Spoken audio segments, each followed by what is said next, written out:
Hi. Hi. Hello. Hello. This is Panicos.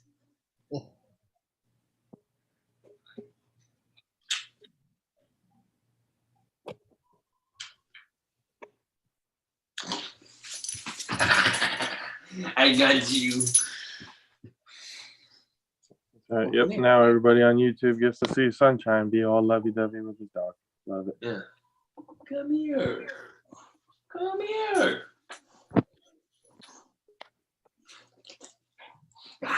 All right. Let's see if I can do this now.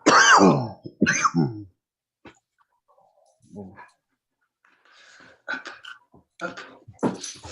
Gosh. Hello. You know, you a big girl now. You can't just be flying around all over the place. Oh, gosh. Oh. Ugh. Hi.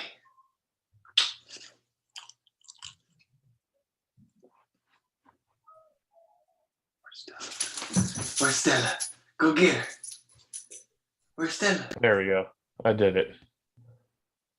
Where's Stella, Penny? Go get her. Genius. Go get her. Go. Is it? Yep.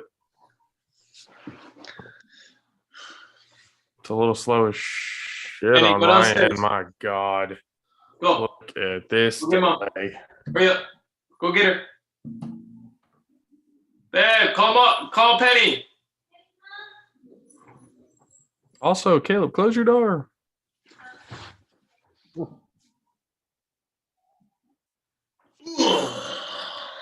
What's that?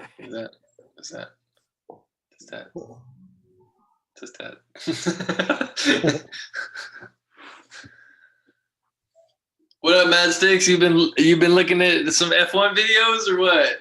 Man, I've been so indulged in music. I've been like booked. I'm like booked all the way through the end of this year. I feel it. Yeah, so I'm like, as soon as I think I get a break, somebody else call and be like, "Can you do this?" I'm like, "Damn!" I'm like, "Yep." I'm about to change my fucking answering machine on my phone to. Sorry, I couldn't make it to the phone right now, but you know, if you leave a name and number, I'll get back to you next year. Yeah, that's how I feel. I'm like, man, right now, I already got one thing like booked for next year, but I'm like, after October, like I don't have anything booked, so until next year. So I'm like, hopefully, nobody. I'm ready to just take that break now. I'm like, man, I've been grinding, like, and it's like getting ready to get busier. Like I got this tour this weekend. I'm like, leave this weekend with an artist, and then July, June stuff booked. So yeah, it's just a bunch of stuff coming up, but I mean, I'm enjoying it. Yeah. I just started my second job, so like I ain't got no time anymore. Mm-hmm. Is Case still taking a shit? Bro, when is he not taking a shit? The dude got a long way to travel.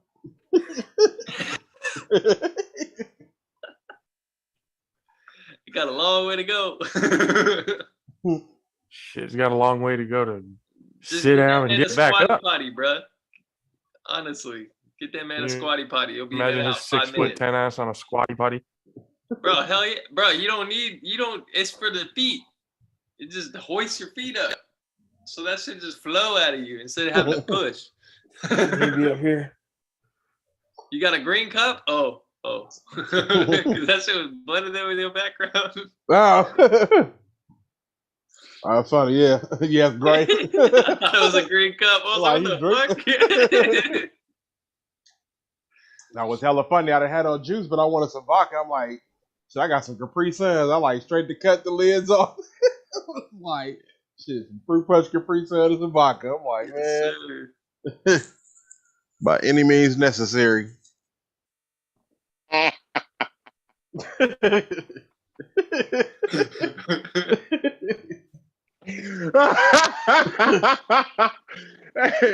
I don't blame you. I'm like, man. I don't blame you. Oh man, what's up, Caleb? I ain't seen you in a while, man. Right? I've been talking F1. Yeah, I know. Yeah, there we go. Shit's crazy. All right, Yeah, let's. I ain't seen. You're never here on time, bro. So I never get to see you talk. You know, I can't deny than a that. motherfucker. I cannot deny that. He always joins after. Always. He said, "Fuck F1 time. Fuck that guy." This is my sport, man. Oh shit! Man. All right, let's. Can you guys even? You guys can hear me clearly, correct? Yeah, bro. Just don't All right, talk all right. into your. Don't talk. Fuck it. If you can hear me clearly, that's fine. But from my end, it looks like I'm all over the fucking place. It's just laggy. You But- keep freezing and shit. If you guys see, You back on that McDonald's Wi-Fi?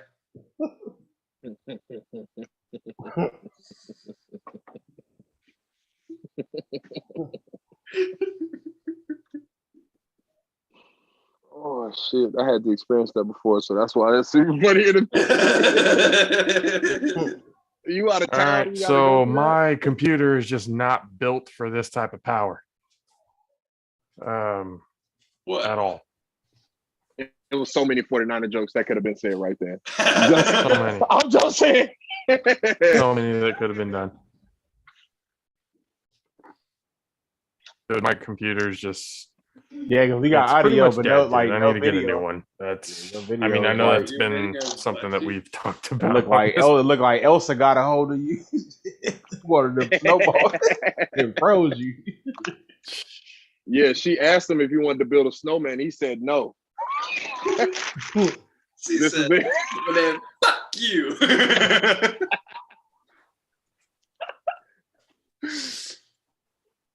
Oh, Live shit. on YouTube with Frozen Josh. You can hear me, but you can't see me. Hey, Yep. you better throw that shit out.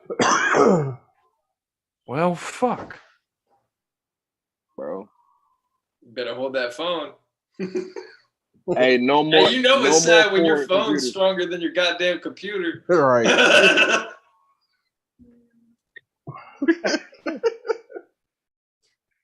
Shit. Goddamn. It's that HP life. Yeah, that's that Ford. He bought a Ford computer. Hey, don't be talking shit about Ford, all right?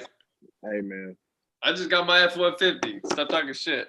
I mean, all right. So let's say this: the truck series, like F-150s, the dualies, and all that, they solid. that's what I'm everything- saying. That's what I try and tell people. Everyone's like, "Oh, you got an F1 shitty." I'm like, "Fuck you, bro." I'm like, you can't go wrong with it with American made. Can't go wrong with it, and especially how much history. Now, I will say this: I agree with you that the trucks are good, but They for make a Ford, shit car though. for Ford, they're great. For everybody else, I mean, they're okay. Yeah.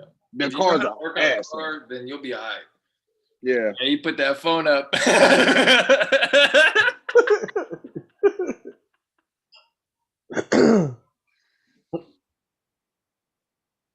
Put them Raycons in, man. You got it. Atta boy. There you go. There you go. He's pissed. I'm so fucking mad. I got all this shit, and I can't even fucking use it. So I'm saying, it's like, I don't even goddamn, know, I have all bro. this set up. Your phone looks better than your computer ever did. I don't even know why you even fuck with your computer. I mean, I gotta get a new computer. That's just, and the camera that I have is not. That's just from like the 1950s, ain't it? Shit, Shit. possibly. All right, y'all can hear me clearly. And that's fine. I need to get Turn you a on. little phone jack thing. You lift it. You got that. Yeah, I'm gonna have to get a lot of things now. You get you one of them little ring stands. Hey, them The shits what? like 20, Hell yeah, the one of little them ring rings. The ring ring lights. lights. It's at Walmart. It's like $20, bro. Yeah. It's like $20, and it comes with a phone clip. What Caleb's talking about. Well, we'll see what. No, I do need to get one. A few things. What's your local Walmart, dude? What is it? Like which Or where? one? Which one? I fucking forgot. But I it's have on what, a where? superstore. I have a superstore and a neighborhood market nearby. And The neighborhood neighborhood market is on Manzanita, right? Is that the one you're talking about? No, the one I'm talking about is on Sunrise. Oh yeah. No, fuck that place. I'm by the one on Manzanita. I'm close to that one. I'm down to like 5-7 minutes from that one. I don't Okay. go grocery Yeah. shopping. I've seen those light ring things at like Ross and all that type of shit too for like Hey, Yeah. $10. I need y'all's email addresses because I'm gonna send y'all free HelloFresh boxes.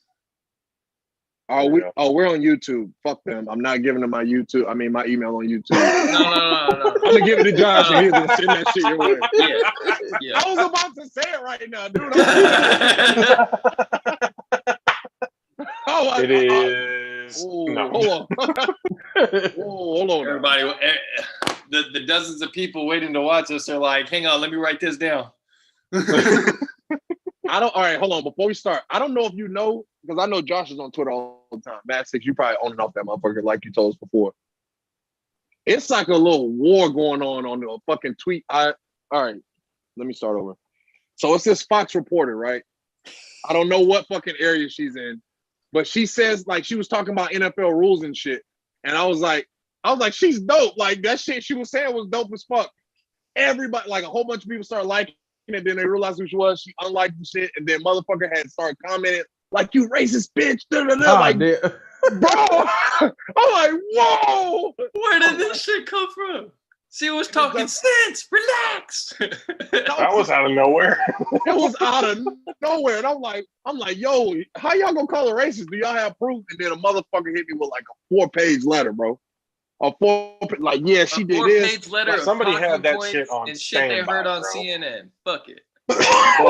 Somebody had that shit on standby. That shit cracks ready me to up. be presented. So you see, Elon Musk just bought that shit. Hell yeah. If he's gonna buy Twitter, that's gonna be funny as hell. Well, he already Tesla ads fucking everywhere. He did. Yeah, he did. He bought it today. He Yeah. owns more of a percentage than all of the entire board on Twitter. Yeah. What up, Elon? But he said he don't want to be on the board. Nah, because the board members, I think combined only like account. I think each board member only can get like 3% of the company. Yeah, so he have to sell it. So he said, "Fuck that! I'm gonna buy 9%, and then I'm gonna sell that bitch."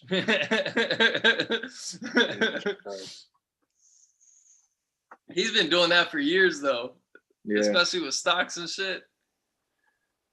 Elon Musk is a smart human being. Hell yeah.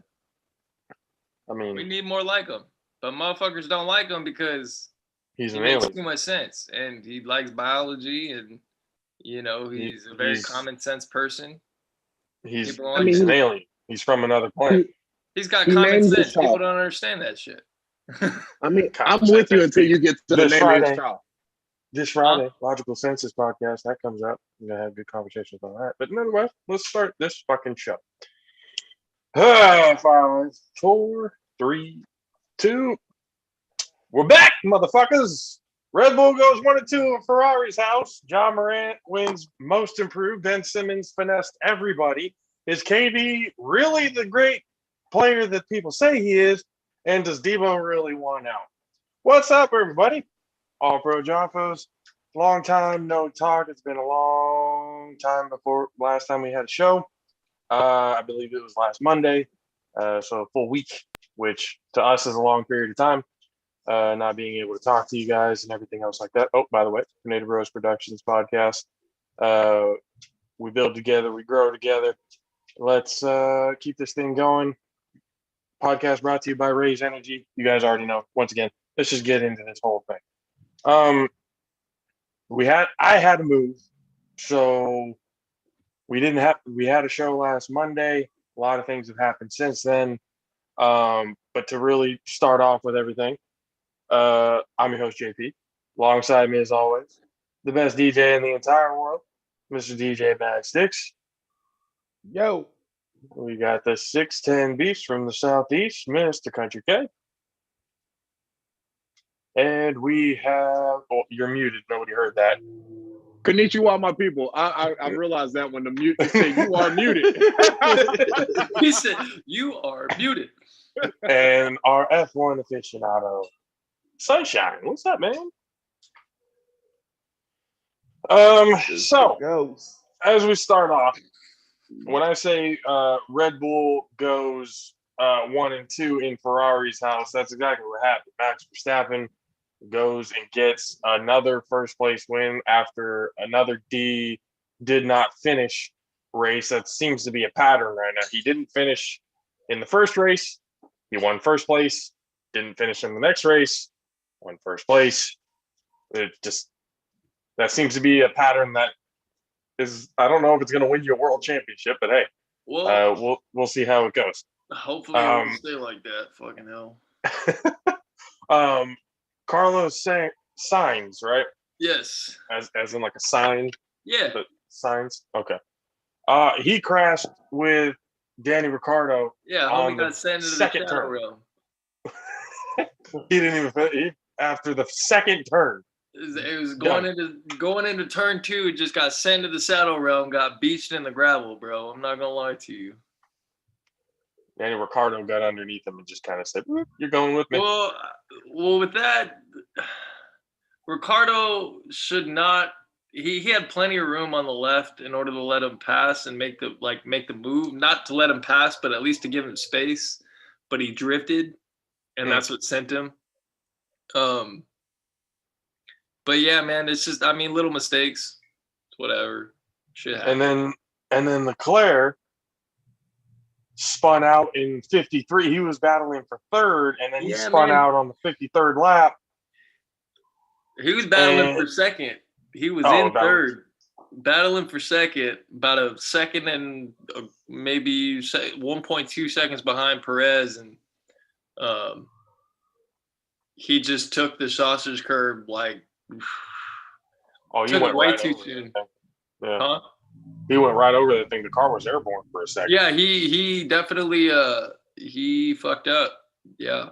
That was his mistake. Hey, that shit happens when you're sitting there fighting for a championship. Not that he's really fighting anybody right now, but it's a 23 race season, so it's gonna be a long one.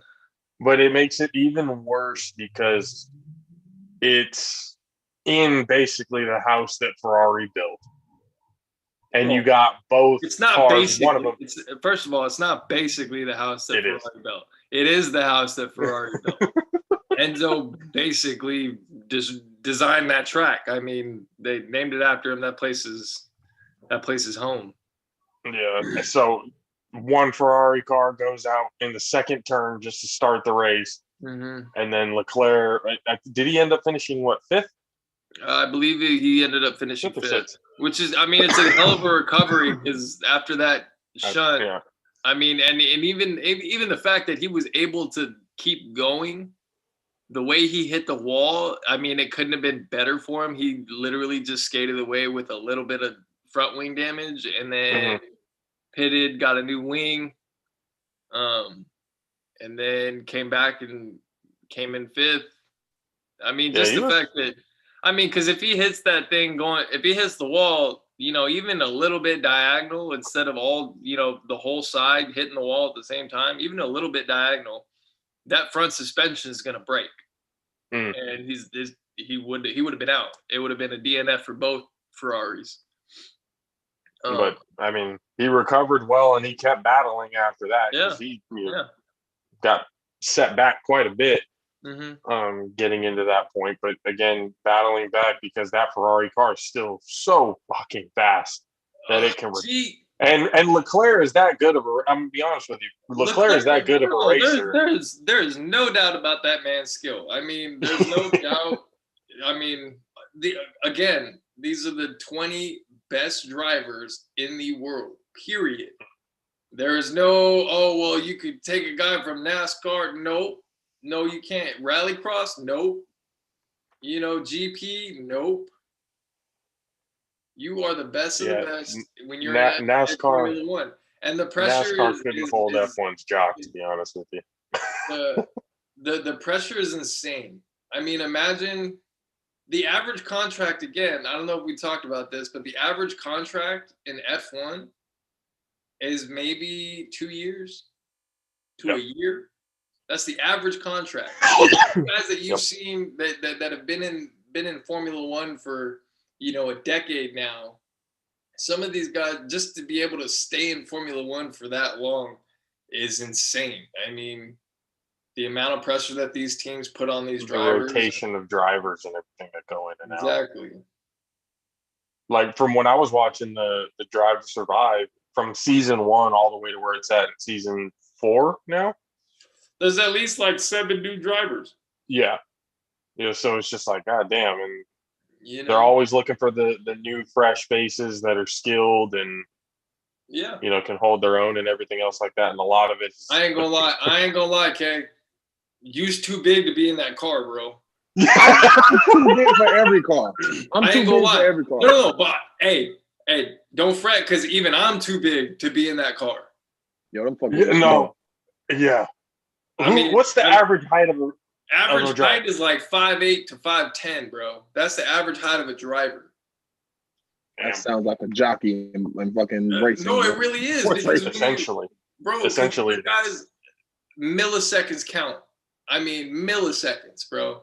Hundredths of a second, tenths of a second, all of these things count.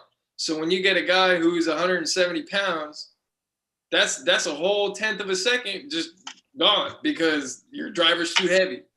You can have the best power unit in the world, but if your driver's 10 pounds overweight, you're losing, bro. I mean, because especially with the way the cars are built and the design of everything, it's just kind of like, you've literally got to be made for it.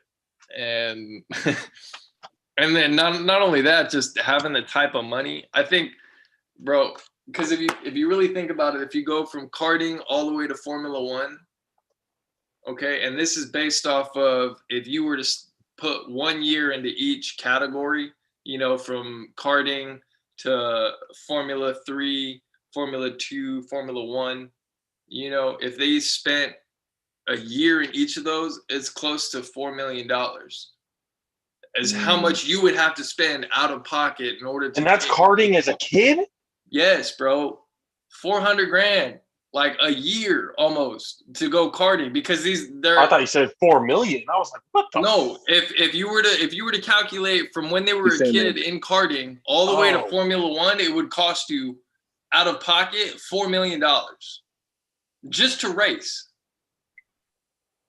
Because of the traveling, the car parts, the kart parts, everything, the sponsorships. If you don't have a sponsorship, you cannot make it. You will never make it.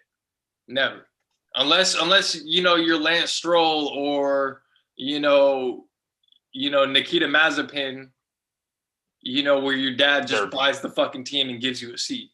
You know what I mean? Like that's really, if your dad's a fucking billionaire, like Lance Stroll or Lawrence Stroll, who goes out and buys this whole F1 team and is like, here, son, here's your seat.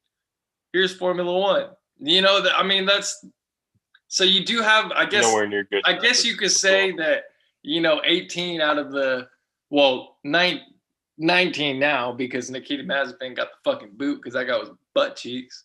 But Latifi kind of took his place as the dude who doesn't know how to fucking drive. Yeah, but Latifi definitely earned his spot to get into. He earned his seat. You know what I mean? There's a difference between earning your seat and going through the motions and going through everything, and then your daddy buying a fucking team for you. You know what I mean? Like, yeah, no, that's real shit. Because when you look at the skill level, of all of these drivers compared to the daddy bought the team drivers, the skill level is unparalleled.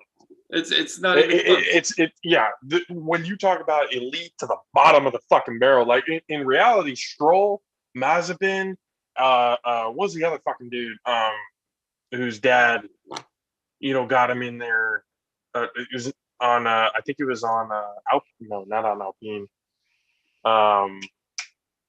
was it in Haas? No, that was Mazepin.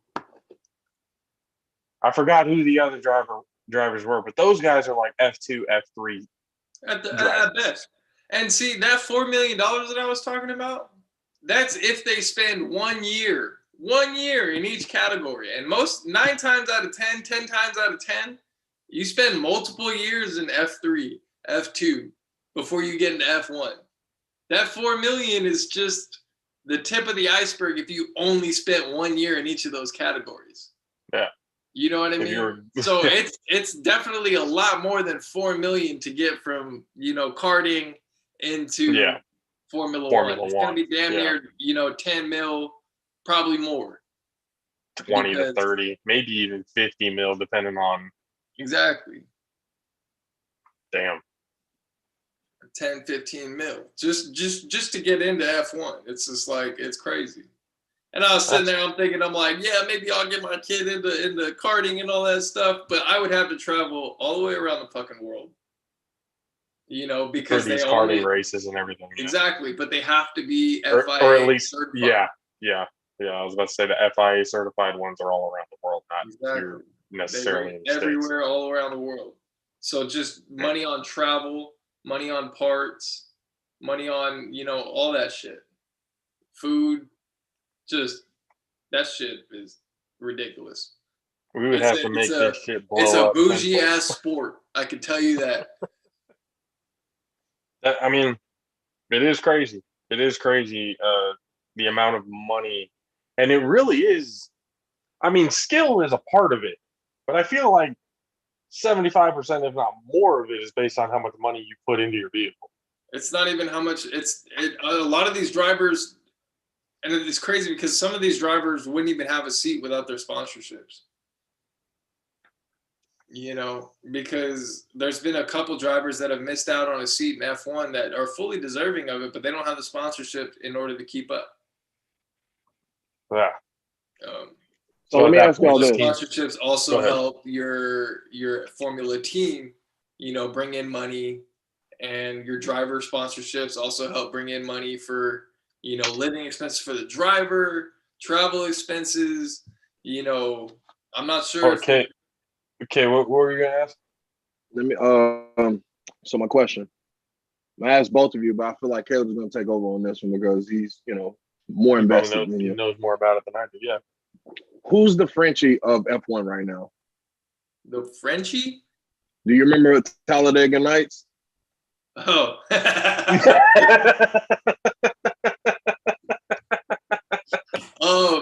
Who is the Frenchie of F1 right now? What's it called?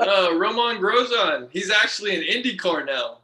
And he's doing well. He's doing really well. He used to race for Haas, and he had a real bad crash in 2019. And I mean, bro, he spent 45 seconds in a fireball, trapped, bro. And he got out. That shit was up, bro. I'm telling you, it's on Drive to Survive, bro. Drive to Survive definitely, they definitely sit there and hype up the drama, and he was in there for 45 seconds, but the fucking Netflix series makes it seem like he was in there for 2.5 fucking minutes, and it's nah, relax, bro.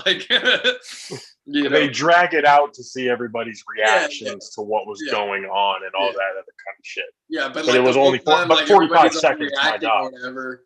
It takes up almost 5 fucking minutes for them to finally show him getting out of the car, and it's just it wasn't that bad, but it was a nasty fucking crash.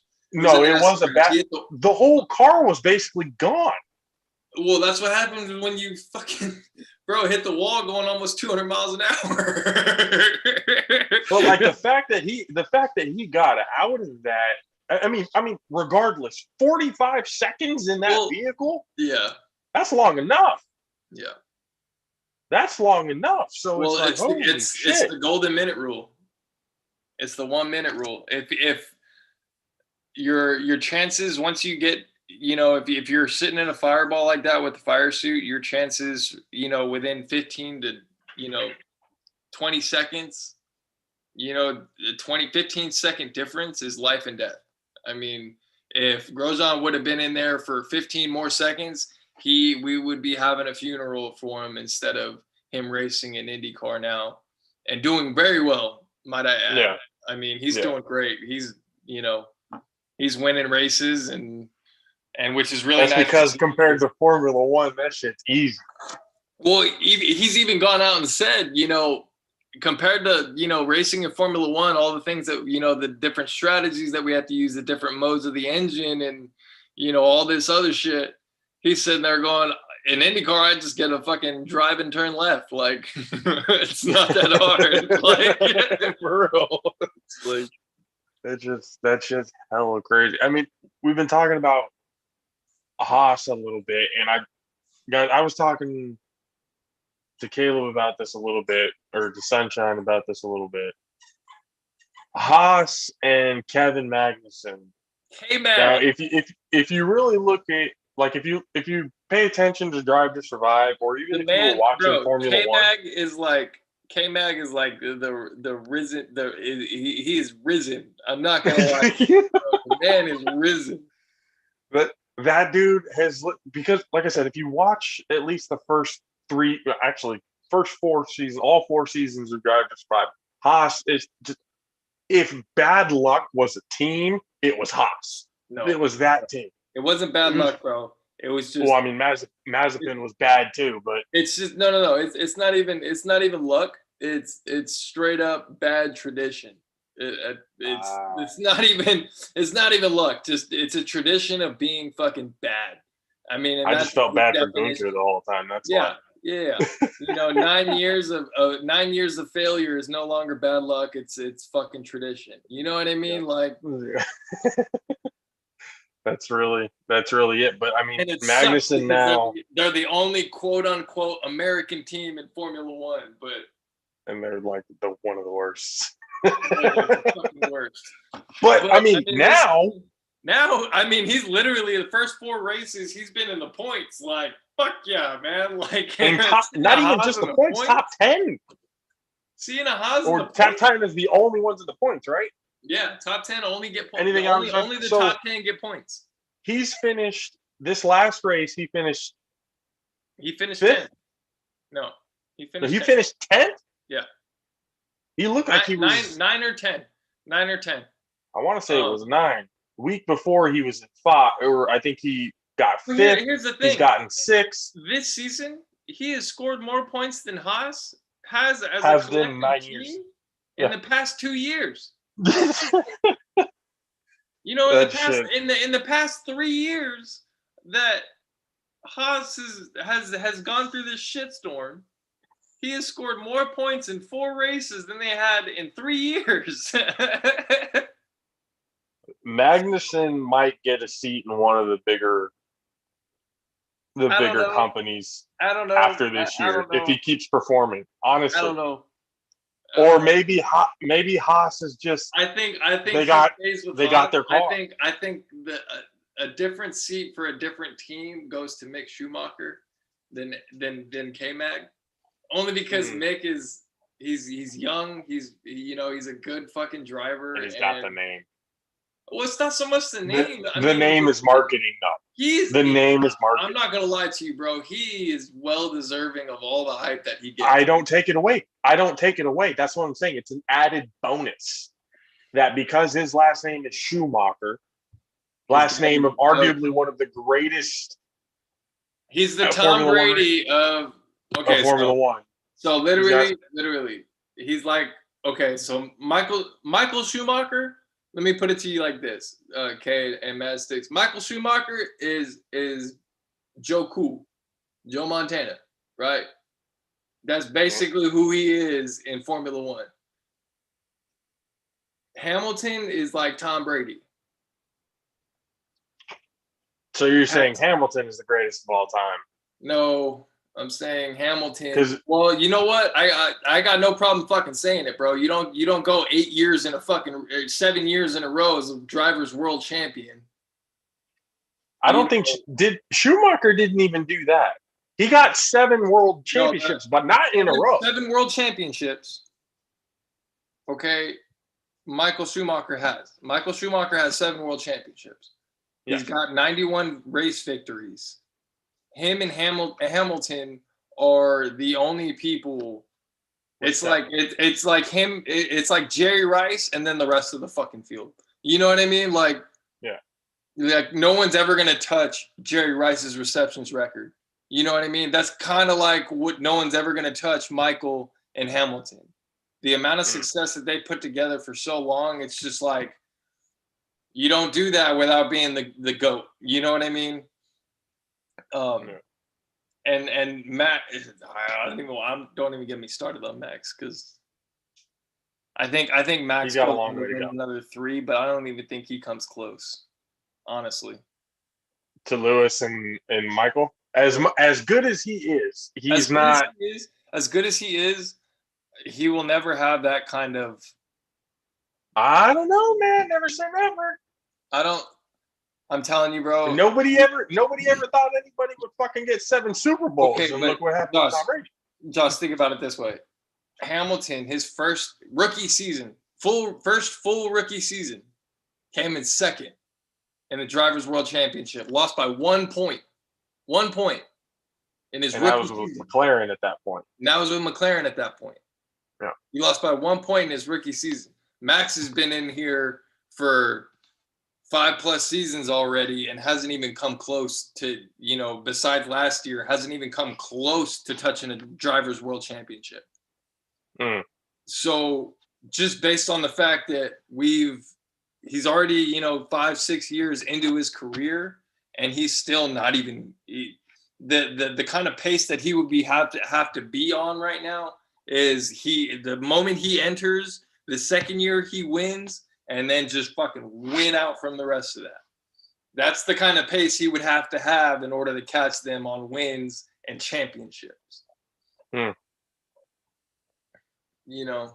Impressive. I mean, and Lewis has well over 100. Yeah. Schumacher, would you say 97? Well, no, I think in Abu Dhabi Lewis had 131. No, not Abu Dhabi. In Dubai. It might have been Dubai, but I think it was there was 6 races left and Hamilton had won. Finally, he 6 races left in the season last year, and he finally hit 100 wins, Grand Prix victories. Finally hit 100 wins, and he's literally won Drivers' World Championship 7 times in a row, except last year. So the fact that it's the numbers are untouchable to have that kind of success. We've never seen the dominance that Mercedes put up in Formula One ever. Never seen that kind of dominance. Not for 8 years in a row of constructors championships. Not for 8 years. That's never happened before. I mean, for something like that to happen again, it would take some sort of miracle, but it does definitely look like one of those things that you witness it, you see it, you remember it as something that, could possibly never happen again. It probably won't. And, so if it does, great. If not, it's one of those things you witness history and you can tell your grandkids about. Yeah, exactly. It's like dad with us growing up, Joe Montana, he was the best, man. Talking about 49ers victories while I get to witness all the losses. I love it. Every fucking bit of it. Ladies and gentlemen, the F1 aficionado hanging out with us with a good extended amount of time to talk more and get more depth on, especially what I love, the historical part of F1. Hopefully we can get more into that next week. What's the race this next week? Is it Miami, isn't it? I believe it is Miami. It's the Miami. Hey, Kay, this is your neck of the woods around here. You should be watching this race. What day is it? Sunday. I'm gonna be traveling. Oh, that's right. You'll be in Seattle this weekend. May 6th. May 6th is the date. Not this weekend, but next weekend. Oh, well then, yeah, I'm fine. I'm fine. I'm good then. It's a 2:30 race, so we should all be watching this. I ain't gonna lie. I don't know about Matt Sticks. He's probably booked up, but yeah, Matt Sticks. Yep, I'll be down in the Fresno area this weekend. Yeah. But yeah, Speaking so- of Fresno, Uh-oh. Well, you want to hang with us the rest of the show? Or do you got shit to do? I kind of got shit to do, but But the question stands. Are you chilling with us for the rest of the show? Or should I sign you off now? hold on. I'll give him the story and then he can make his decision. All right. Okay. We'll go with that. I feel like the story was all right. So this tell me everything. all right. So this weekend I had a game in Fresno. Who'd Fuck you the knock team. out? Oh, I didn't Now, know who did he knock out? No. but it's coming. It's definitely coming. Which me and Josh had the same reaction, like, holy shit, he kind of called it. All right, so look. All right, I get to the game, right? Late, mind you. It's like mid to end third quarter. How you? Just don't even worry about it. Are you supposed to be playing in this game?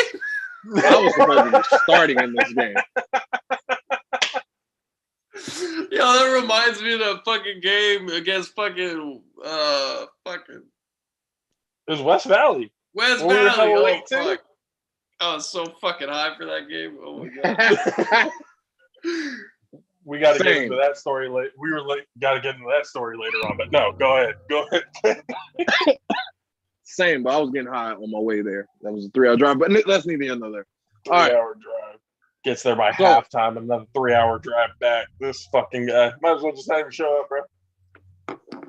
I'd have told them I ain't gonna lie, y'all. Fuck y'all. Based on how everything went, I was about to say, You're right. glad you went because you have a story. I definitely had a story. This shit was crazy. So look, I'm gonna give you the main details first and then the minor details, right? Main details. I got there mid to end third quarter. I played about 10 plays max.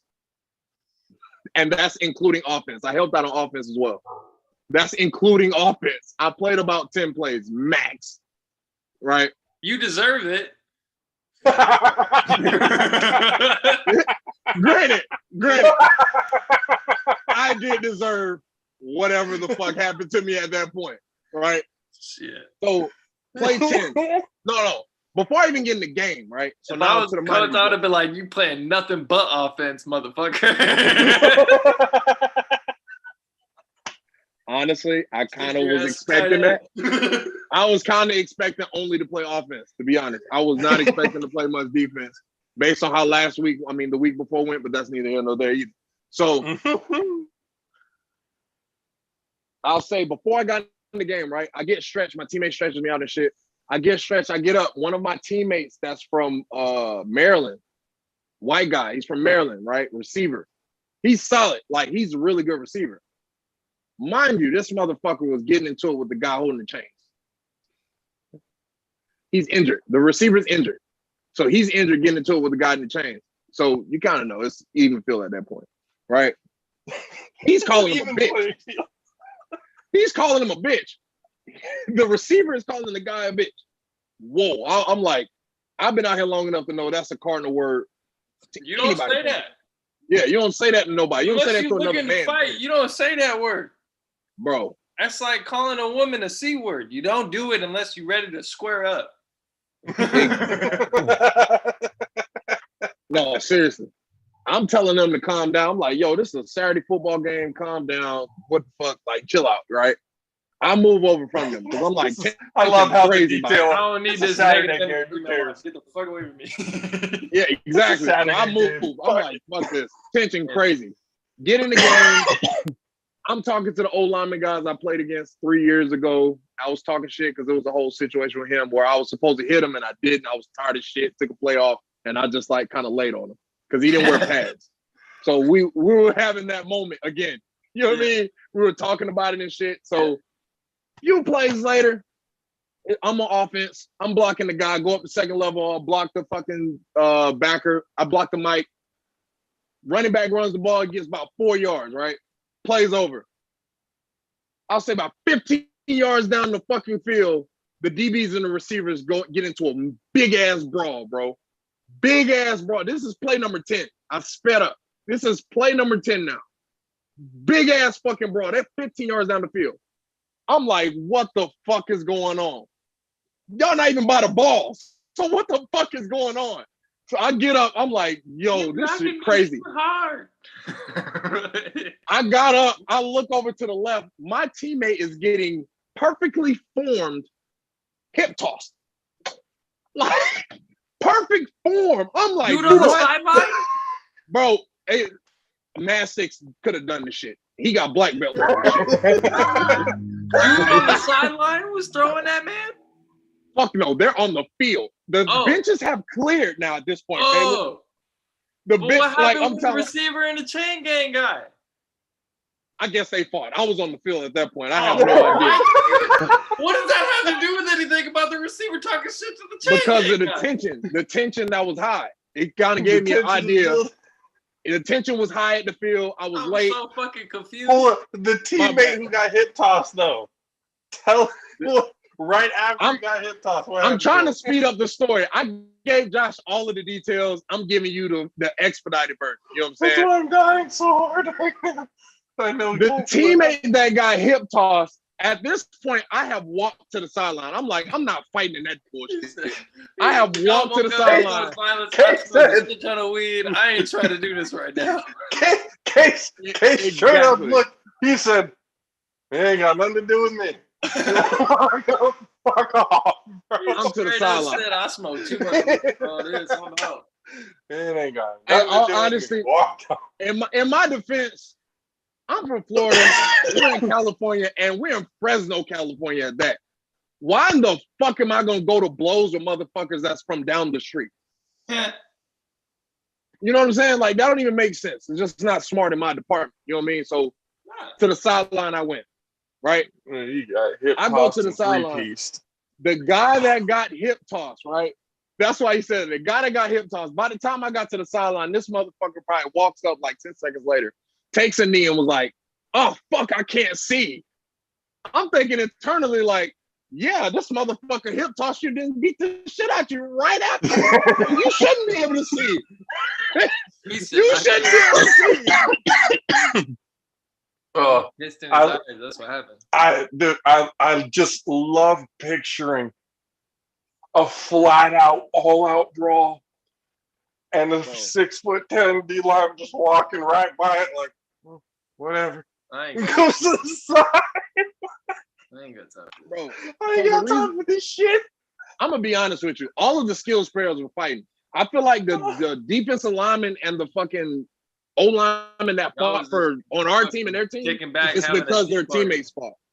Fuck yeah, y'all kicking back. Hey, where's the popcorn?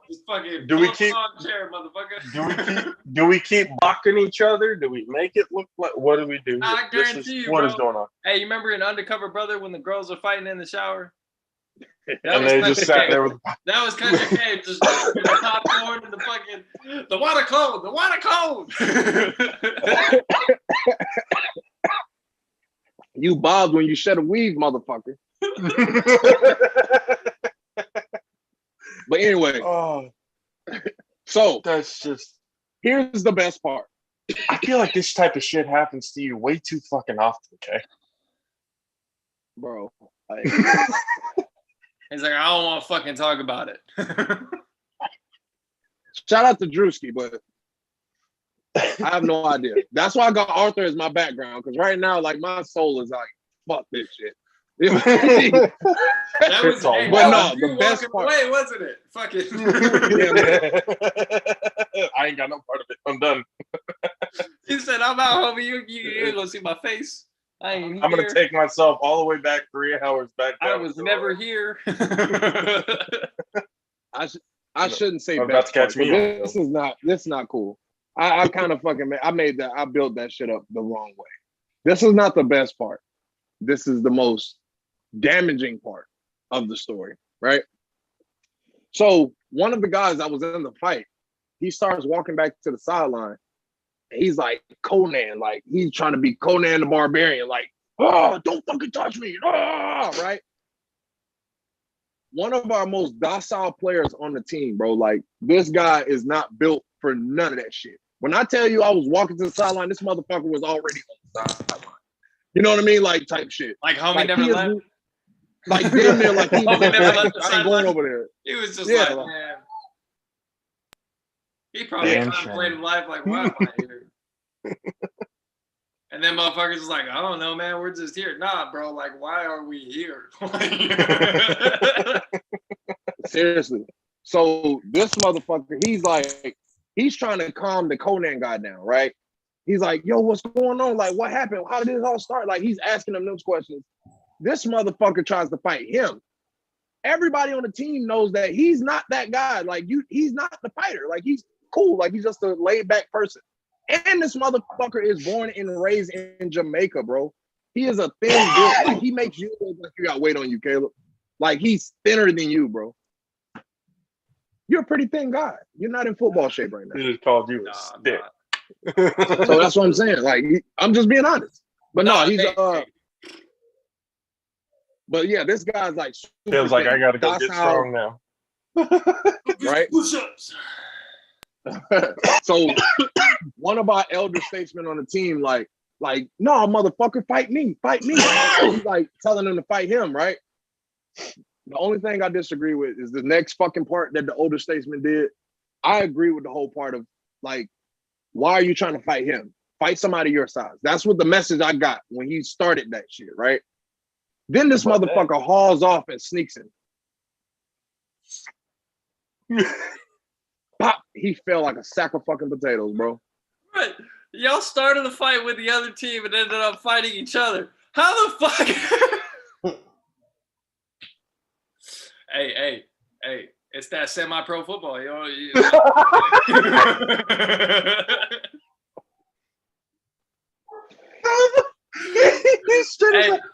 Y'all, how the fuck did you guys end up fighting each other?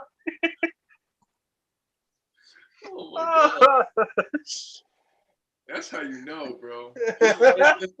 Especially in semi-pro. You got the guys who are like, I'm here because I want to stay in shape and I love this game. And then you got motherfuckers who are like, Taking it way too I'm seriously. still in fucking high school and I'm in college and I'm still playing for the fucking Super Bowl over fucking day, God damn it. You know, These are the same guys who take it too seriously in softball. It's not even that. Oh my God, please don't mention softball to me no more. You know what I'm talking about. You know Bro, exactly I worked at Stanford for 4 years. Middle's open. I used to work in IMs at Stanford. Intramural sports, for people that don't know their business. Intramural sports at Stanford University, bro, for 4 years. When I tell you the med students are the worst motherfuckers in Bro, they softball. always try to hit you with some biology with that shit. What the fuck? Fuck that. No, they are the worst people in the world. Bro, Like, they are. They're shitbags. yo, Anybody when I from tell you I Stanford, hated softball. anybody I from hated Stanford, softball. Colorado All right, Oregon. area, they could all suck a dick. Fuck them. Oregon guy. Oh yeah, I fucking forgot. All the Let's people see where that rivalry comes from. I should have The known. way I feel about Oklahoma is the way he feels about Stanford. Oh no, I forgot that he was an Oregon fan until he said all of them can suck a dick. I was like, oh yeah, he's fucking Oregon. Goddamn, How you a gonna goddamn get duck. having a tree as a motherfucking mascot, bro? You tell me that. Your team name is a color, and your mascot is a fucking tree. What? No, hold on. A cardinal is also a bird. No, that's not what they're named after. That's not what their mascot is. It's not what their mascot is. They're a motherfucking tree. I agree. A tree with a cardinal in it, which is dumb. And it's the Stanford Cardinal, not Cardinals. If it I was the agree with that as Cardinals, well. it'd be one thing. But since they say just Cardinal, they're just talking about the color. Just the color, yeah. I just tried to give him some bleep. Tried. Can't do it. That's what it is. Worst mascot of all time, honestly. Tree huggers. Best mascot is Sebastian. I really don't give a shit about none of them. Sebastian. Yeah, Sebastian. The cane. Oh, yeah. The Miami. Yeah, I ain't gonna lie, Puddles got some fucking. Puddles is only dope when they do the fucking events. Bro, Other than that, Puddles always is dope, bro. What you mean, bro? Puddles is dope in the events. All the time, bro. All the time, bro. That's the best mascot in college football. I don't give a fuck what anybody says. Hey, you got two of the best. The teams that you like, you have two of the best mascots. You have Puddles, and you have Blue from the Colts. Hey, Blue's fucking He's the dope best. too. He's the best mascot in the NFL. And I love it when Oh, they you have tripping those now. little Now you the tripping. Mighty Mighty I'm be honest. mascots, and Blue is always the one who's saying, "Fuck them little ass kids." Exactly. Whenever they have the mascots versus the little Pee-wee kids, against the fucking Blue mascots, doesn't always care. going 100%, bro. That's what you do. Blue does not You're gonna care. Fucking fail, you little shit. God damn. Fucking failures. This is the same mascot that was putting Christian McCaffrey down when he was in. Hey, so back to the story when I was fucking high as shit for West Valley. I don't know if you know this story, but I shit you not. I might have told him off air, but he might have told you off air, but literally, bro, we were sitting there. It's game day. We're at the park. We were at the park. What the reason why we were late? Were we at the park or were we at home just fucking baked as shit? No. Okay, so I'll get us to the game, and then you go to your experience because I remember exactly how we got there. Time out 1 quick second. 30 seconds. When the fuck did Spawn get here?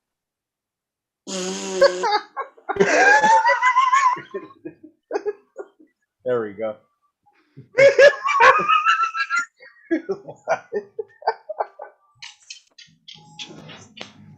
Hey man, Six was trying to sit inconspicuous as fuck, yo. Bro, you were blending into you were like you were the logo. Just like you were. No, I was waiting for the light to I get saw turned too. on. I'm like, He damn. said, I was waiting for the light to go on. I was like, damn, that's just in here just sitting in the dark. Like, I'm Batman. I've been sitting here looking. The whole time we've been talking, he's been in the dark. I was like, because I saw him get up and he sat back down. I was like, what the fuck? I was just sitting here just thinking that shit the whole time. And I'm like, this is not a good time for it. This is not a good time. It's not a good time. I'm like, all right, gotta fight for a break. What the fuck? I said, when did Spawn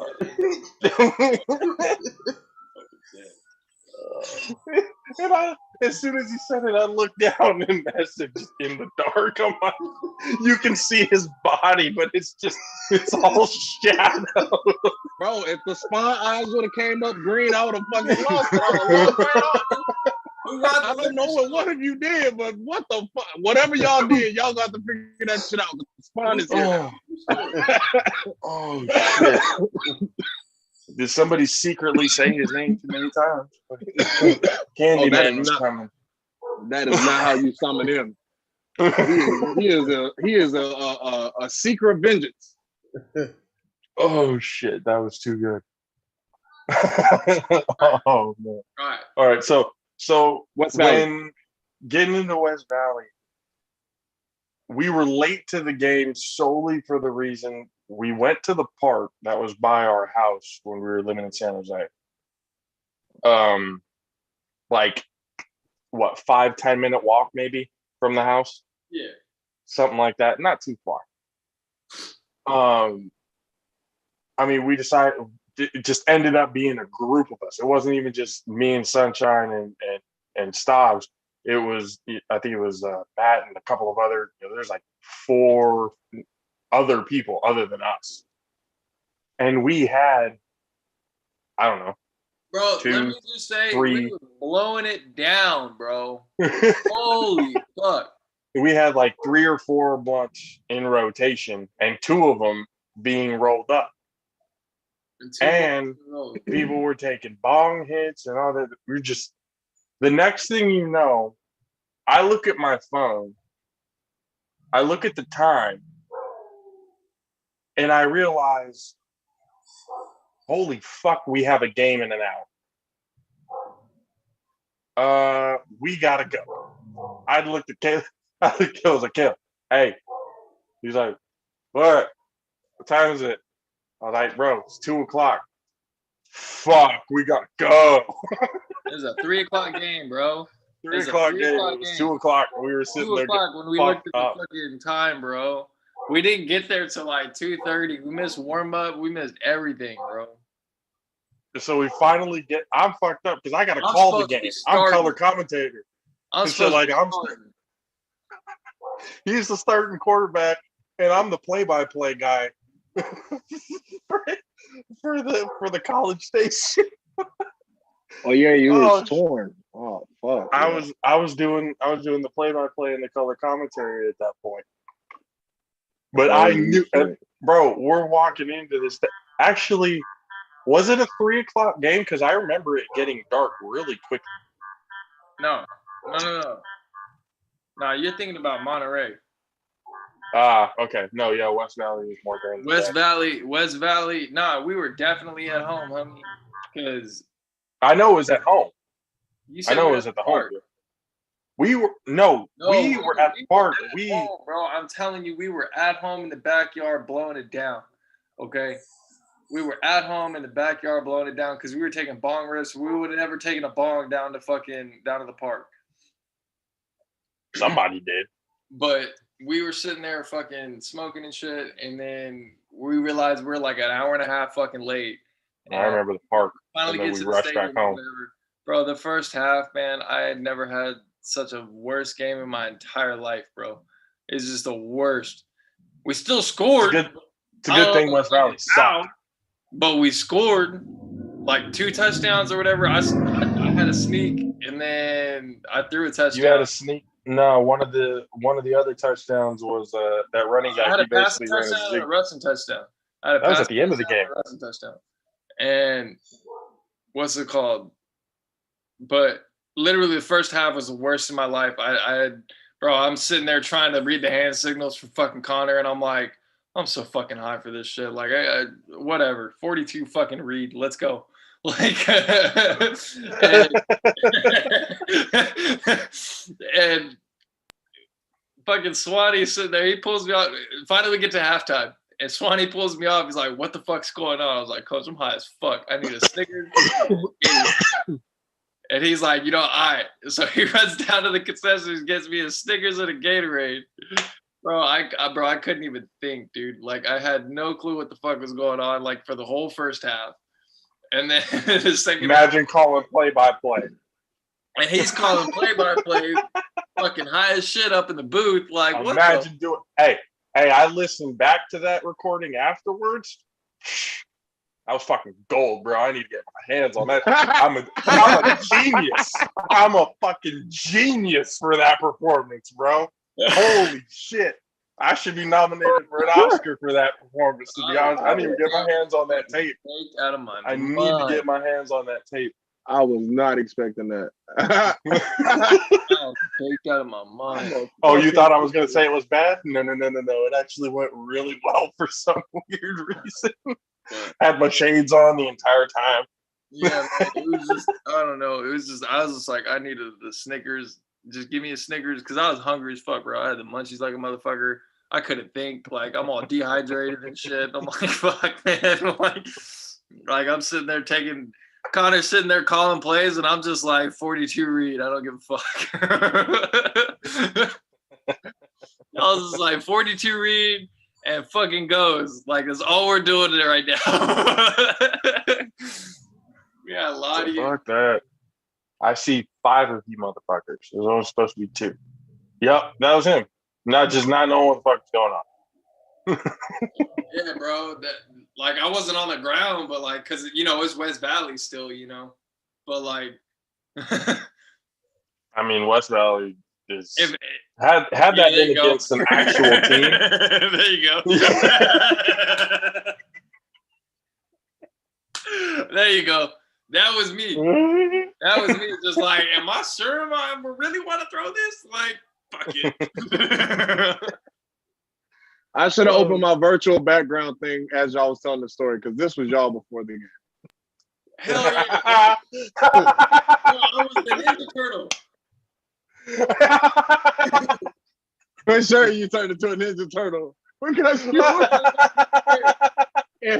if you ended like the first half was like this for you, oh, you for sure was a Ninja Turtle. I was a Ninja Turtle, dog. Oh. The second half we cleaned it up, and then we were just like, all right, we'll just run this bitch out. Like, I don't give a fuck. Hey, Connor was calling plays. This for you. This was you. I don't know. Bro, you gotta find someone like this. Hold on. I gotta close it. I can't see you. Do it again. I said you gotta find somebody doing this shit to call Stone Cold. You gotta see Stone Cold Steve Austin. And fuck your plays. Like, I'm not doing this. To be clean, I got this one. Ain't nobody care. Yes. Yes. I know I got one. 100%. Ain't nobody care what you call it, bro. We were running 3 plays. or you said this. I can't see what the bottom says, but says you don't say. Oh yeah. No, yeah. I literally, bro, and I was just like, we running 3 plays all fucking day today. Like, I was like, we ain't gotta run nothing else. Like, it's fucking West Valley, bro. Like, I was gonna say it's not like really those 3 plays didn't work the entire time. Tiny Mite playbook and just would have been. Oh That's my God. funny. That was me taking them off. That was funny at halftime. That was Swanee, and I was like, "Oh, coach, give me a Snickers and a Gatorade." He's like, "I got you, baby." Hey, that shit helped. The second half, you fucking lit it on fire. I was like, God damn. Oh, it was a hell of a story. That was a hell of a day. Oh my God. And then we went back home, and what did we do? Fucking burn it down again. We don't learn from our mistakes, apparently. Actually, I don't even think we made it home before we started blowing it down. We fucking in the parking lot. Back to this. Back to that in the parking lot. We didn't even make it to the car. We said, fuck it. We got one rolled up already. It's like, it's just... Back in the Swisher days, oh my God, those are the worst. The Swishers. But all right, man, I gotta head out. All right, everybody, good story time with Sunshine. We'll see you again next week, man. We'll get more into history and stuff like that of that fucking F1. That's just pretty interesting. The more I know about it, the more I get into it. So I got homework. Top 10. The top 10 technological advances in Formula One. Y'all should watch that. You're gonna have to put that in the fucking link or something, because I ain't gonna remember that goddamn shit right now. Just write that shit down on your dumbass note card you got right in front of you. Yeah, I got it right here. Yep, right here. People can see everything because I'm on my goddamn phone. Just top 10. He shit it on the index. Yeah. He shot on the edit. On the index card. We could just get. You know what? Hey, fuck you, guy. We'll see. Yep. Just like AB. Out. I'm out. All right, motherfuckers. Yeah, there you go. Right. That's me. Sunshine. Peace. We'll see you later, bro. Yeah, see you, dude. That dude's a piece of trash. No. Fuck. Love him to death. So glad he came on again today. We just went basically like an hour just talking bullshit. Talking F1 and then story time. I mean, NBA, everything else, we were going to get into that, but I was just kind of like looking into what really matters. Yep, the Nets got eliminated. Nets are done. Swept. Nets are done. Swept. Joke. Now LeBron's talking about he want to play with KD. Ben Simmons is finessed everyone. Yeah. He finessed everybody. They traded for Ben Simmons. They gave up damn near the house to get Ben Simmons and gave up James Harden, and Ben Simmons didn't even play. Well, I mean, James Harden wanted to go to Philly though. I mean that's fine. What I'm saying is the Nets got fucked in the trade. Because they basically got a player that wasn't going to make a difference because he didn't play at all. I wouldn't say that. Like, I mean, if you're talking about for next year and the years to come, maybe that could work out. But when it talks about this year, they were here thinking that Ben Simmons was going to come out and play. The only reason why he wasn't playing was because he didn't want to be in Philly. And then he gets to Brooklyn, and all of a sudden he's got a back problem. Well, I mean, he had that back problem already. They didn't know about that when they got him. That was one of the talking points at the time. Like, they had no idea about the herniated disc or whatever the fuck it was. Philly knew. Philly knew, but Brooklyn didn't. So either Philly and Ben Simmons or Ben Simmons just finessed everybody. Nah, Philly did that. They wanted Ben gone. That too. Philly did that. Philly wanted Ben gone, and Ben wanted to be gone, just like James Harden wanted to be in Philly, and he wanted to leave Brooklyn because he wasn't trying to play second. He wasn't trying to play third fiddle no more. The Nets get swept by the Celtics. Mm-hmm. Jason Tatum's So when I said my Miami Heat finna fucking goddamn go ahead and make it to the finals, y'all thought I was playing. They might not. Might not what? Might not make it. But y'all make it to the next round. Y'all beat the Hawks for sure, but I don't know about anything past that, bro. To be honest with you. You guys did not have a great stretch at the end of the season there, end of the regular season. Did you see what we just did to Trae Young last night? Yeah, Trae, that's what I'm saying. You guys are going to take out Atlanta. That's going to be no problem. Trae Young had 9 points, bro. Yeah. Your defense is excellent. I get it. I understand it. With a high volume shooter like Trae Young, who finna take us out? I saw a meme that said who the three people he had Jimmy Butler, who and who guarding him on the same play. He had like on Switch or something like that. He had PJ, he had Bam, and then he had Jimmy. It said, yeah, the Trae Young was in hell. Trae Young was living in a place of hell. That's what I'm saying. Like, who finna stop Miami right now? The way we clicking. Man, shit, I don't know, in bro. the East, I don't know. I don't know. Only chance they had was Brooklyn. Brooklyn, Kyrie gonna go crazy. Here's the topic that I've been hearing though. What's a bigger disappointment? The Lakers not making the playoffs or the Nets getting swept? Both are embarrassment. I know, but which one outweighs the other? Like if you had to pick, which one's worse? We knew the Lakers wasn't gonna make the playoffs. I mean, as soon as they signed Russell, we all called that. Actually, even you did. You were like, "Yeah, that's not going to help at all." You had a good core. You had a good core of guys on the team that just won you a championship for what? For a turnover machine. Mm-hmm. Y'all can't blame that boy. Y'all can't fully blame the boy. Not for everything, no. But not even a big chunk to win and say it's his fault. He didn't help. He sure as fuck didn't help. Yeah, he didn't help. Yeah, every mistake is gonna not help the process. Like AD sitting out for fucking damn near 50 games didn't help. AD sat out for almost 50 games. People forget that. Oh yeah, it was the AD couldn't stay healthy either. That's why LeBron had. That's AD's MO the whole time. I was telling Master that when they won the chip, I said y'all need to trade AD right now. That's the best time to trade him. Didn't I tell you that? Mm-hmm. No.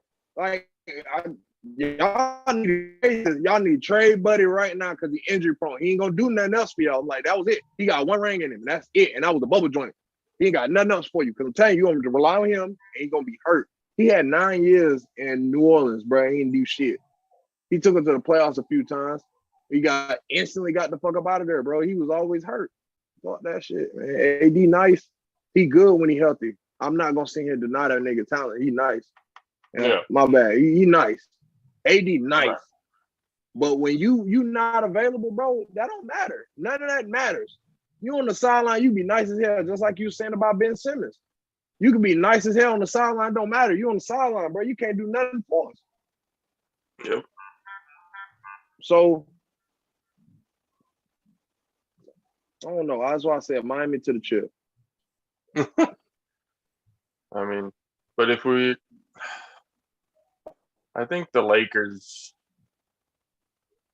No, I would say maybe the Nets is probably the biggest disappointment. You got KD and supposedly, and Kevin Durant. Everyone's saying like the best player in the world, and you have him teamed up with Kyrie Irving, and you can't get it done. Yeesh. Like even without Ben Simmons, But again, the Celtics are no pushover. That's the whole, point of the whole thing too. It's not like the Nets wowed everybody the entire year. I mean, Kyrie sat out half the season because he wasn't vaccinated. Nah, I'm gonna tell you why they lost. Because all them boys hate Kyrie Irving guts. All them boys. Every last one of them boys in Boston hate Kyrie Irving's fucking guts. Al Horford too. They all hate Kyrie, bro. You forgot he was there. He was just there. He was there for a cup he of coffee. pulled a fuck you. He never said you're cool. I mean, no, but cool. On his way out, he hit a fuck you. Like he did that. He never said you're cool. And got up out of there and went right to Brooklyn. Thought he was going to do some shit.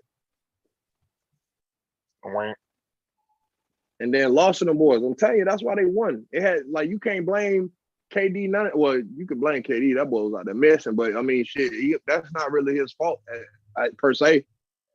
You know what I'm saying? Like not you shoot the ball, your like shots your repetition, you supposed to make it you good as you is, but. I was saying, like these last few games with KD has been like pedestrian at best. I mean, shit, he was missing wide open shots, bro. I don't know what the fuck was going on. He was shooting the ball. It looked like he was shooting them shits regular, but I mean, like I said, you can't blame that boy. I don't know what. Like that's not normal for us to see KD go out like that. No, yeah, that's why I say everyone like that's an anomaly. anomaly. Shit. It's an anomaly. Like this shit crazy. Like this a wild situation. Hey, but I mean. That's the wide open shots that he was missing, the wide open shots, obviously that's damage. That's doing damage to your team not being able to hit those shots. But you can't take away the fact that the Celtics were doing really good things on defense. Yeah, because they hate Kyrie on defense at all. They hate Kyrie. They all hate Kyrie. They were playing good as fuck. They hate Kyrie guts. And we gonna see what they bought next series. If they keep that shit going, then I'll be on board then and be like, all right, Boston, somebody to fear. Yeah. But I'm telling you, the only reason why they won that series like they did because they all hate Kyrie, bro. I'm trying to tell you, the head coach wasn't even a part of that like that. You know what I'm saying? Them and said bye-bye. I'm telling you, they all hate Kyrie guts. Watch they lose game one. Watch they lose game one, whoever the fuck they play. It don't even matter who they play. Watch they lose game one. Watch. Because that's going to be crazy. Before we get into the next topic, Groundbreaking Enterprises. Appreciate their partnership with us. Groundbreaking Enterprises is a premier real estate company ready to buy your house as is. Have you considered selling? Call Groundbreaking Enterprises at 510-646-7891 and get your no obligation offer now. That's 510-646-7891. Sell your home with Groundbreaking Enterprises. Tell them the JAFFO sent you. Appreciate those guys for partnering up with us and the show. Next topic, the one that we're going to close off with, one that's actually been pissing me the fuck off more and more that I hear about what the hell is going on. I've talked to Kay and Matt Sticks vividly throughout this entire process before this show. And it's really starting to look like Deebo Samuel wants out of San Francisco. Why? I have fucking no idea. No idea. I do not understand how all of a sudden there are quotes. We got receipts, people. There are quotes. Him saying he loves getting his hands on the ball. Why wouldn't you want to be, have the ball at all times? And we're going to run it back. I love these boys. We're going to fucking run it back.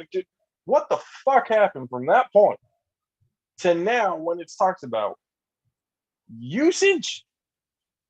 You just got done saying that you love being a playmaker, you love being that guy of your team.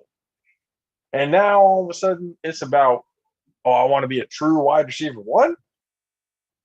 I mean, that could be bullshit, the stories or whatever that are coming out. Debo keeps, the only person, people who know what's going on is, myself, my agent, and the 49ers. Those are the only ones who know what's really going on. And I'm like, yeah, you're at a nightclub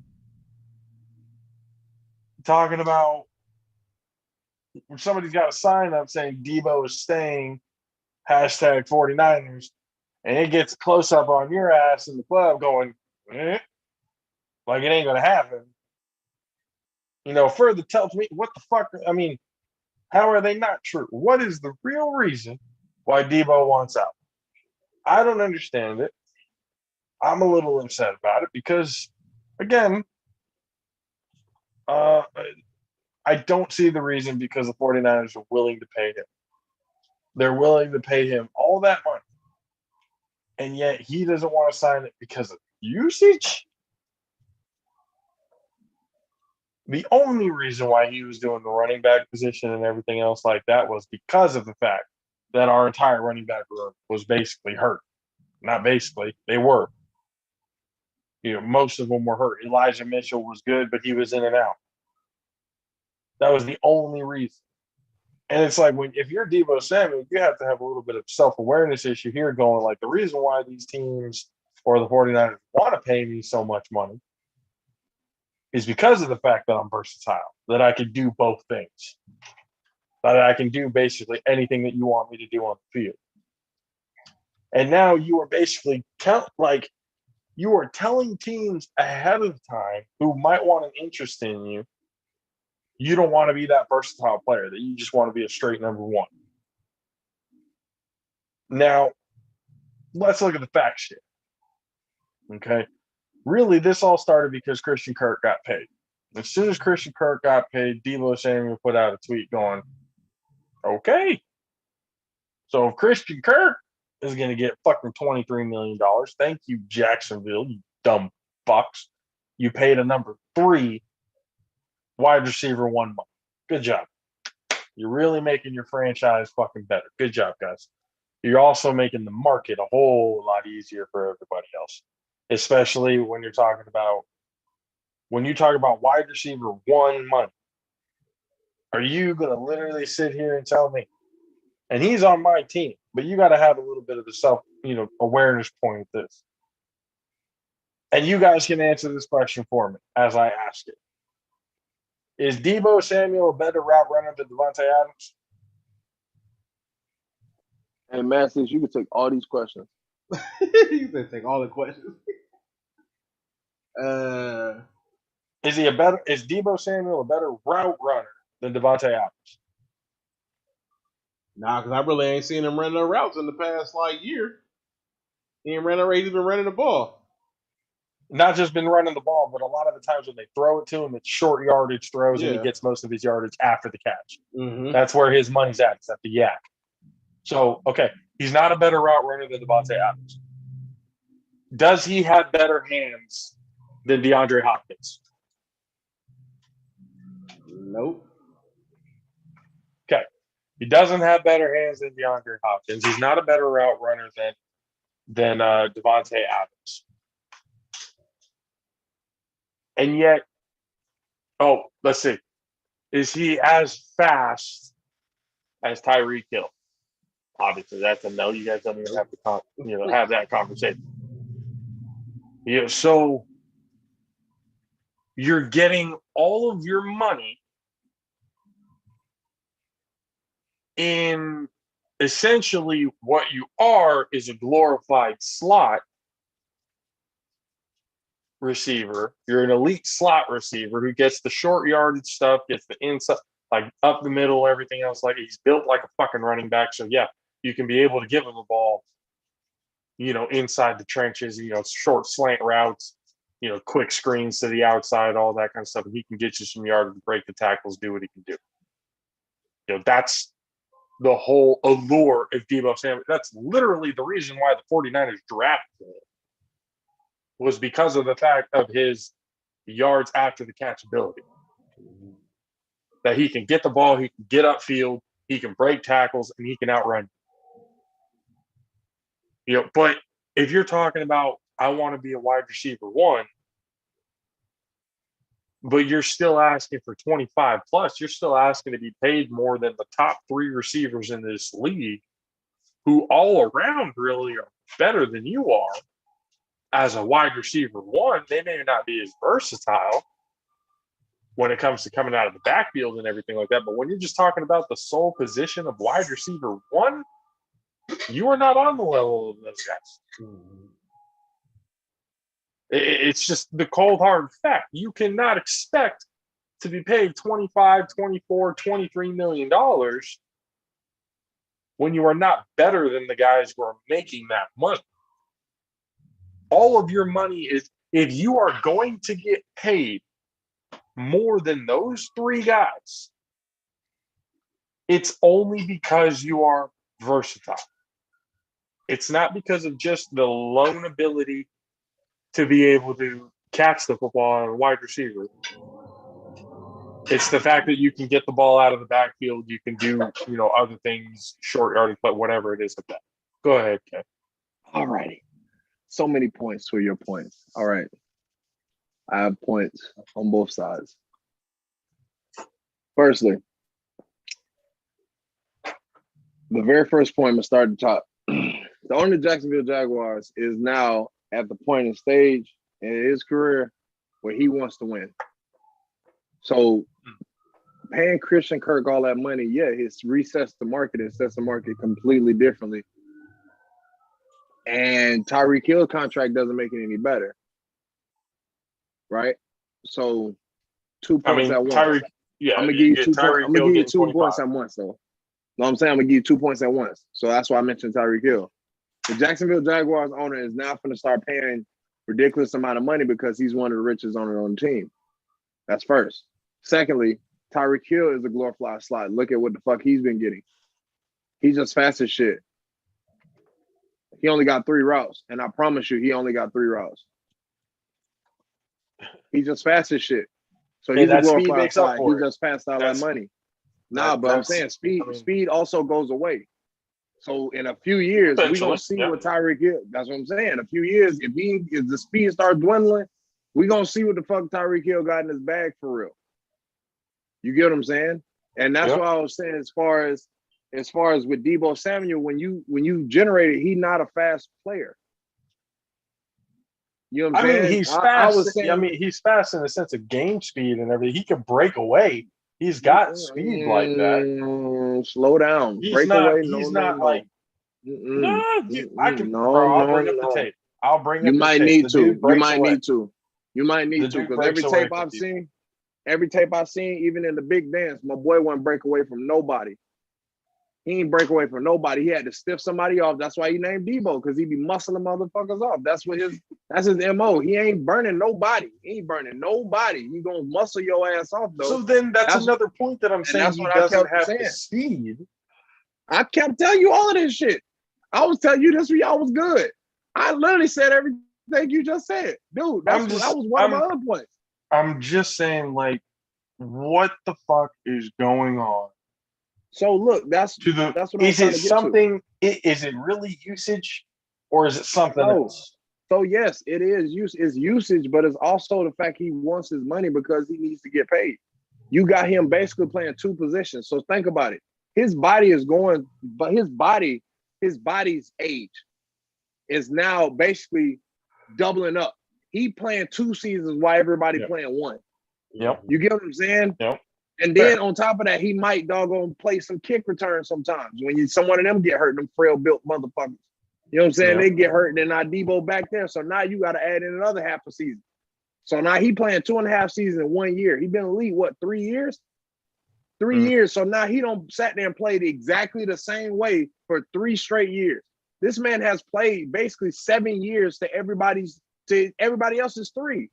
So they looking at Debo like, Debo, you only been there 7 years. Like, man, my body tore the fuck up because y'all got me doing every fucking thing. The rehab is crazy for me because I got to play running back and doggone do this. It's like I'm far away from home. They keep fucking choking shit off, and they want me to do everything. And I'm looking at all these receivers. Y'all drafted this motherfucker in the first round. He ain't doing shit. I'm looking at all these other motherfuckers y'all ain't doing shit. And then on top of that, y'all stop throwing the bitch to George. Oh, motherfucking hell no. Give me my money. You know what I'm saying? I feel him on that shit. Give me my motherfucking money. So Y'all stop throwing the bitch to George. So then if that's his argument of it, if it is abusive, which again, agreed, there's more deterioration on your body and everything else like that. Get paid like fucking earned it. I get that. So if that's the thing, if you really look at it, like I said in the beginning, the only reason why we used him in that situation to begin with is because our entire running back room was hurt. So now it's gotten to a point where the 49ers need to be able to tell him, or he needs to be put in his contract, whatever the fuck it is that needs to be done.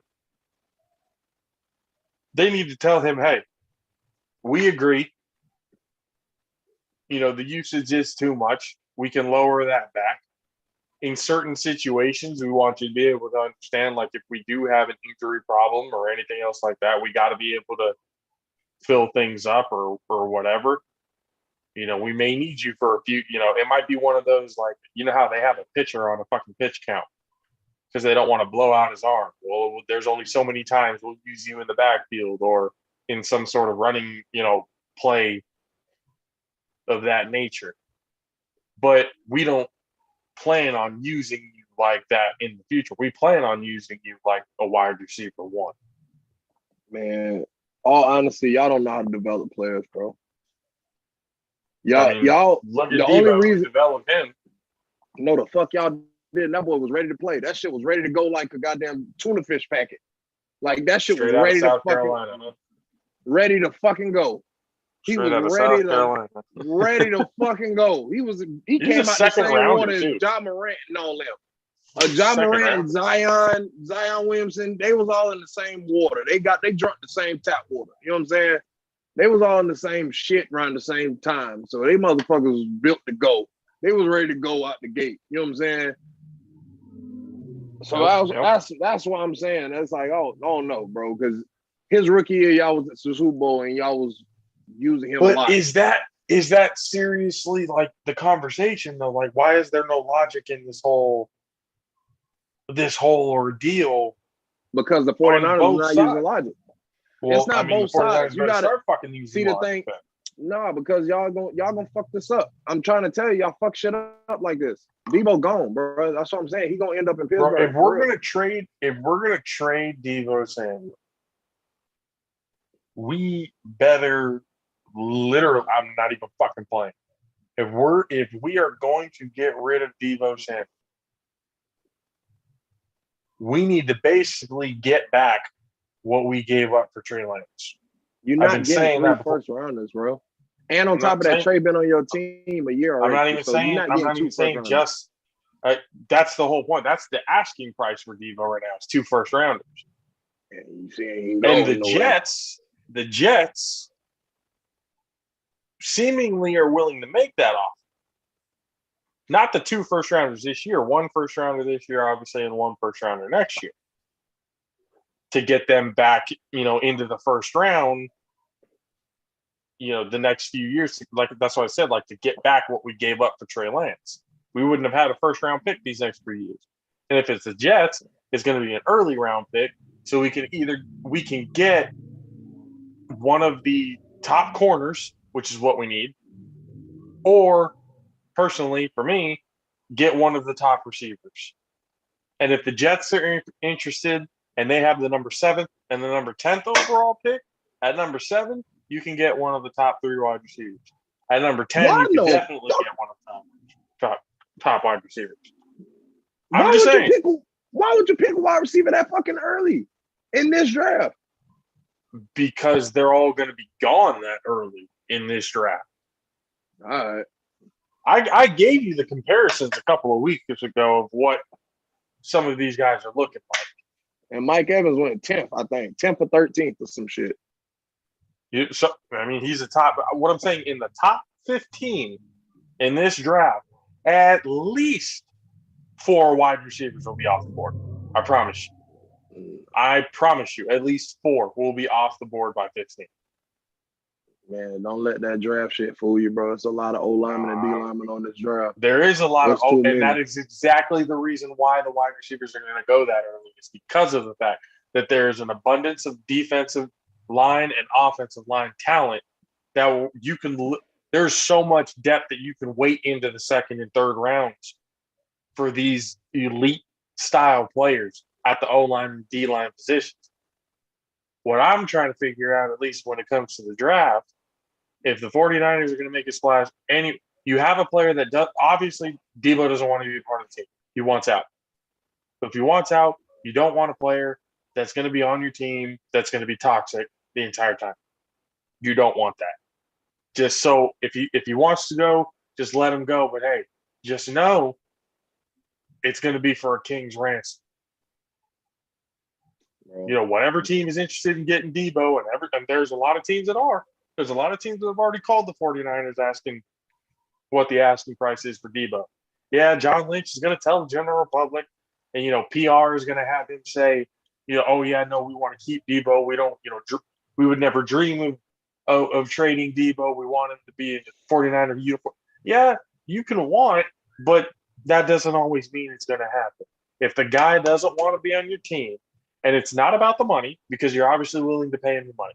If it's about the usage and you can't agree not to use him as a running back, you can, just be able to use him the way he wants to be used.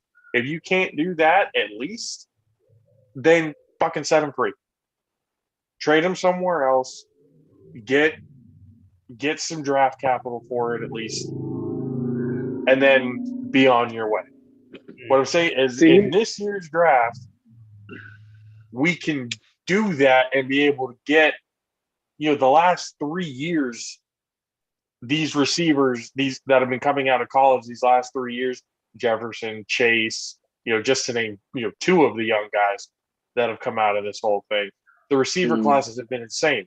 This receiver class is going to be insane. Another one of those, holy shit, we got another rookie class of wide receivers that is just going to be, lighting the world on fire.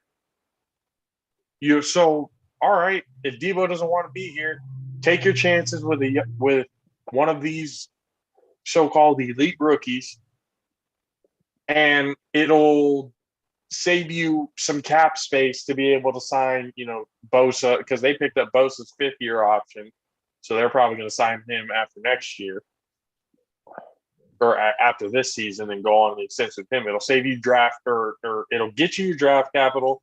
It'll save you money. It'll get you a young star, potential star talent wide receiver, and you can pay more of the guys who actually want to be here and play the money that they deserve to want to be here and play.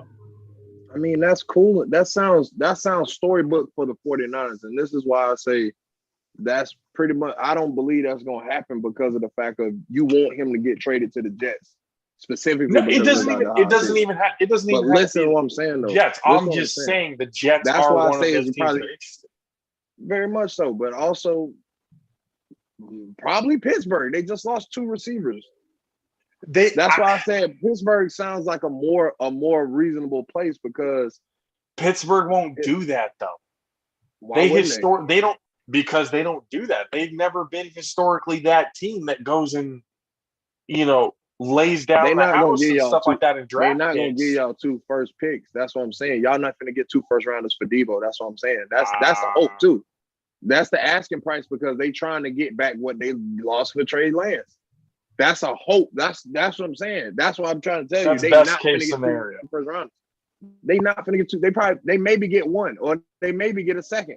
What I'm saying, it's gonna come down to it. What I'm saying what makes sense is either a team like the Jets or the Giants, 2 teams that have draft capital, but they don't have even if they gave us 2 first rounders, 1 this year, next year, they would still have first rounders this year and next year. They have that much draft capital to be able to kind of give up to do a move like that. And that's why I say the fact of, yeah, they have draft capital, but they also have need at O-line. And that's why I say this is a big O-line draft. They're not going to be able to get no top O-lineman in the second round if they trade away their first round picks. No, that's why I say that's a hope. They going the Jets. They not the way it's they looking not, right now. bro. The Jets will probably go and get Neal at 10, or What even I'm at saying 7. What I'm saying to you, bro, is they gonna feel gaps because Zach was running for his life every play, basically. They gonna fill the gaps for O-line for sure. And you got to understand, getting those receivers, I feel like those receivers gonna probably go later because of the fact of a lot of teams need O-linemen. You know what I'm saying? Like They when just you need get to be smart. like a team like Atlanta, they need a receiver too. That's a good place to fucking send him because he want to be on the East Coast. So I said Pittsburgh or Atlanta. Those are the teams you should look for because they got multiple picks. Well, not Pittsburgh, but Atlanta got multiple picks as well. The Jets have But more of a need. Atlanta would be one of those teams that would use him like that. They used Patterson like that last year. Yeah, but they can use Patterson like that and use him as a one specifically. And they can just do that how they want to. And at the same time, no one has faith that Marcus Mariota is going to get Deebo Samuels 1,000 yards passing. You know what I'm saying? If he's going to go to Atlanta, he's not going to get the numbers that he thinks he's going to get. I know that, but at the same time, that's what I'm saying. Like, that's not my thing. I really feel like Pittsburgh is probably going to end up being the target place for him because Pittsburgh need a receiver, one, and two, he want to be over there. Like, that'd work out for both of y'all. It's like you can send him somewhere you want to go, get what you need, and at the same time, get him in the AFC. You ain't even sending him into the NFC. You send him to AFC, you ain't got to deal with him. You know what I'm saying? Like that's why I say that's probably end up being a target place because they have lost 2 receivers. They need receivers. They probably, you know what I'm saying? They first round pick, they probably end up getting a lineman because did they make the playoffs this year? They did, huh? Got knocked the first round. Pittsburgh. Oh, they missed that shit. No, Pittsburgh didn't make the playoffs this year. No, they did. Yeah, they did. They got bounced the first round, though. Like you said. Yeah, that's what I'm saying. Yeah, so that's what I mean. They're going to have a mid-round pick. You know what I'm saying? There's going to still be some straggler O-linemen there because Sauce Gardner going to go in there. I don't feel like 4 receivers are going to go, but I feel like maybe 2 going to go in the first 15. I feel like 2 receivers going to go because like you think about it, that's 3 people right there out of the 15. It's heavy O-lineman, D-lineman, bro. Heavy O-lineman, D-lineman. 12 O-lineman, D-lineman can go. And that can be 7 O-lineman, 5D, or, you know what I'm saying? Or vice versa. Yeah, or vice versa. You get what I'm saying? So it's like, I feel like a lot of teams going to pick up on that. Like say the Jets get 2 O-linemen in the first round. They get 2 O-linemen in the first round. They already got a solid defensive line. They ain't like they good. But you got enough to be passable through the doggone, you know what I'm saying? Be competitive in the AFC, right? Yeah. You got enough to be competitive. You really don't need, you know what I'm saying? You got a defensive-minded coach. He can be able to try to figure that out. You know what I'm saying? You bolster the O-line with 2 O-linemen. You try to show, like, hey, Zach, we got faith in you. Let's see what you got. If you shit the bed this year, we definitely going for a quarterback next year. You know what I'm saying? Like, type shit. And then the next quarterback you got, he comes in with a decent O-line that has been already established in the NFL. They don't play a year, going in their second year, maybe 2 years. You know what I'm saying? Like, I feel like that'll be a smarter play for the Jets versus trying to trade for a receiver. You know what I'm saying? It's like, all right, you got a receiver and no fucking O-line. Or you get one O-lineman that's like, all right, one side of your O-line is good. What about the other side, motherfucker? You still running from a different direction. Yeah. You know what I'm saying? Like, at least you get 2 O-linemen. You probably get somebody in the free agency. You can convince a few motherfuckers when you start doing shit like that to come play in Jersey. Yeah. I don't know. It's a very interesting thing, but like I said, it is one thing that obviously has been upsetting me due to the fact that I am a 49er fan. And I saw it with, at least what I envisioned for the future obviously included Deebo Samuel, but if that's not going to be the case, you've got to start thinking best case scenario, what you can get. Hopefully, start feeling around, start looking around. If if you're the 40, again, this is not a guarantee that the 49ers are going to make a right decision. But it's one of those, I've dealt with so much shit that I'm being pessimistic at this point. We'll see what happens. And it's more and more that as the days go by, it's starting to look like Deebo Samuel's not going to be in a 49er uniform. I hope that's not the case. And I hope, there's an agreement that becomes, made. But right now it is what it is. But until then, we will see you guys on Wednesday. Hopefully, my shit will be a little bit less fucked up than it was today. But we'll figure that out come Wednesday. We'll see a whole lot more things coming up, obviously. And the move is done. The room is set up. I wish I could show you guys more through the camera, the way how everything was looking, at least on my end. But again, there's always time for that later on, especially on Wednesday. Also, come Friday, the premiere of the Logistical Senses podcast with AC and JP, which is basically myself and my brother from another mother, AC Adam Kane.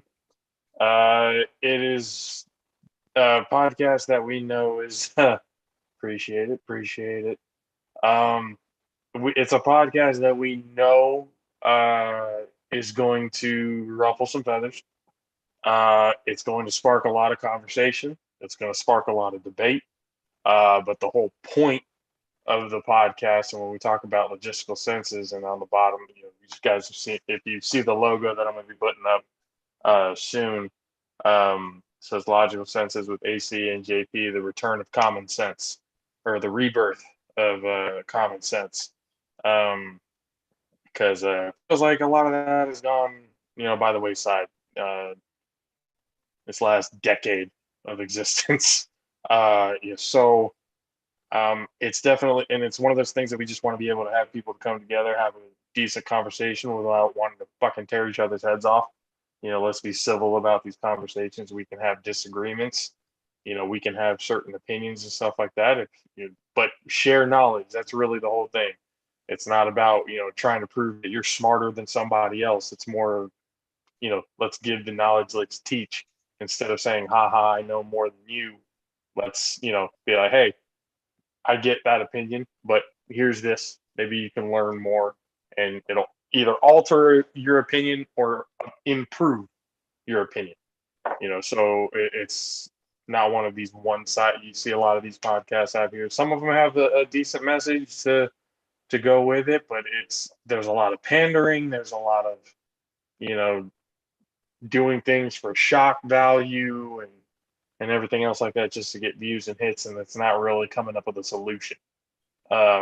So this podcast aims to change that.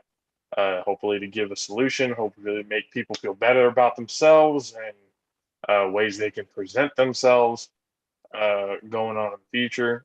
We definitely have our own opinions about a whole array of topics that over the next few weeks and stuff like that, hopefully a long time coming, topics that we'll be able to discuss that, again, a lot of these things, certain topics, religion, politics, shit like that triggers people, because people are very hard in their opinions on those two topics specifically. There's other topics obviously outside of that. But again, it's something that myself and my brother are pretty proud of being able to do. I think he's a very knowledgeable human being. I've known him since we were in middle school. That's why I say brother you guys already know how I portray the word family. And he's a guy that's been there for me for tons of things throughout my life, and been through some things with him in his life. And he was one of the groomsmen at my wedding. For those of you listening who were at the wedding, the family members, I bet you guys will know him as the dancing Puerto Rican cowboy that you guys were seeing out on the dance floor there. but like I said, he's a really knowledgeable guy. He knows what he's talking about. But one of the best things about him is not only is he knowledgeable, he's still willing to listen. He's still willing to, bring in more information and everything else like that to, again, this is one of those things we can agree to disagree about a lot of things, but in the long run, the main goal, just be a fucking good person. That's really the whole thing. Really the whole thing. Just be a good person. But yeah, that's coming on Friday. Really excited for that. That's going to be a weekly thing. So every single Friday, there's going to be an episode done live on YouTube, on the Predator Bros Productions YouTube channel, every Friday. And then I believe Saturdays, the audio versions will be released. And once those start getting put into different platforms and stuff like that, I'll let you guys. I know Spotify will probably be one of them, but we'll let you guys know other platforms and everything when it comes to that. The social medias for that will be coming up soon, so be on the lookout for those. Just got to get those up and running as well. And but that's that. When it comes to this, once again, appreciate the JAFFO Army for hanging out with us in what was a very a long conversation, a fun conversation, and got to tell some good stories, got to laugh along the way, and we're looking to bring more of that come Wednesday. So for myself, JP, for Country K, for DJ Mad Sticks, for Sunshine, we will see you guys on Wednesday. Deuces.